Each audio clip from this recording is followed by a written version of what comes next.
Iran को लेके काफी ज्यादा थेरीज चल रही है। जो सीज फायर अनाउंस हुआ है उसको लेके कि ईरान शायद यूरेनियम जो है वो नहीं छोड़ेगा और देने पे वो अपनी मंजूरी नहीं देगा, और साथ ही साथ स्टेट ऑफ हॉर्मुज को लेके भी काफी चीजें चल रही है। आप क्योंकि नेगोशिएट कर रहे हैं, क्या बता सकते हैं आप हमें कि कहां तक पहुंचा है नेगोशिएशन? मेरा मानना है कि इसके दो पहलू हैं। देखिए, इसे आपको अलग अलग करके देखना होगा। पहला मुद्दा है स्ट्रेट ऑफ हॉर्मुज का।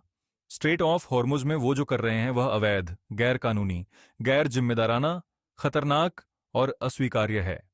और मुझे लगता है कि पूरी दुनिया को यह कहना चाहिए, और दुनिया के अधिकांश देश ये कह भी रहे हैं।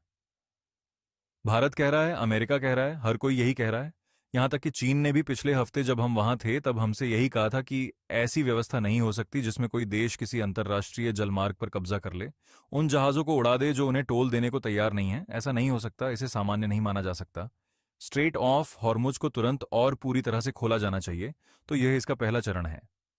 दूसरा यह है कि ईरान को 3 विषयों पर गंभीरता से बातचीत शुरू करनी होगी। परमाणु हथियार न रखने का उनका वादा, उनकी संवर्धन क्षमताओं पर दीर्घकालिक प्रतिबंध, और अत्यधिक संवर्धित यूरेनियम का क्या किया जाए। 60% संवर्धित यूरेनियम रखने का कोई कारण नहीं है जब तक कि आप इसे 90% संवर्धित यूरेनियम में परिवर्तित करके हथियार बनाना न चाहें। इन विषयों पर अभी विचार करना होगा।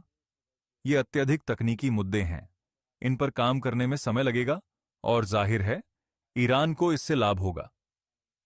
जाहिर है ये बातचीत कठिन होने वाली है, लेकिन दुनिया के लिए सबसे जरूरी और तत्काल कदम यही है कि स्ट्रेट ऑफ हॉर्मुज को फिर से खोला जाए। लेकिन हम ऐसी व्यवस्था बर्दाश्त नहीं कर सकते जिसमें वो टोल वसूलें और वाणिज्यिक जहाजों को उड़ाने की धमकी दें। यह जारी नहीं रह सकता। इस सीज फायर को लेके अमेरिका में भी थोड़ा सा एक क्रिटिसिज्म हुआ है, मिला है। जहां तक कि जो लिंडसे ग्रैहम है, सेनेटर लिंडसे ग्रैहम, जो प्रेसिडेंट ट्रंप के ट्रस्टेड एडवाइजर माने जाते हैं, उन्होंने भी इस सीज फायर के ऊपर एक प्रश्न चिन्ह लगाया है। आप कैसे रिस्पॉन्ड करेंगे लिंडसे ग्रैहम को इस सीज फायर को लेकर?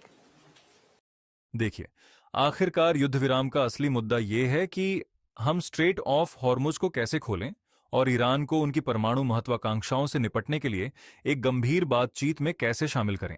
माना जाता है कि उनकी परमाणु महत्वाकांक्षाएं हैं। राष्ट्रपति ने इसे एक स्पष्ट लक्ष्मण रेखा बना दिया है।